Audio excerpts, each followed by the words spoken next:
কাকিমা, আজকে দুপুরের মেনু কি গো? কি রান্না করেছো আজকে দুপুরবেলা? বলো তো, খাই। কি হলো? মাকে কি মার সাথে কিভাবে কথা বলতে হয় জানিস না? মাকে কাকিমা বলে ডাকছিস?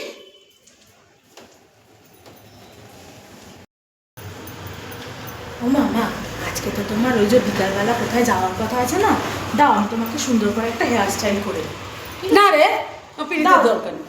না, কোনো দরকার নেই। আসল মতলবটা কি বলতো তোর? আরে দাও না, আমি ভালো। না আমার দরকার নেই, ছেড়ে দে। আমার চুল একদম সব সর্বনাশ হয়ে যাবে। তোর আসল মতলবটা কি তুই আমাকে বল। বাবা কেমন করে, আমি তো সবসময় খালি মক্কেলের জন্য কাজ করি নাকি? হ্যাঁ আমার জানা আছে যখন দরকার তখন আমার সাথে এসে কথা বলতে যা।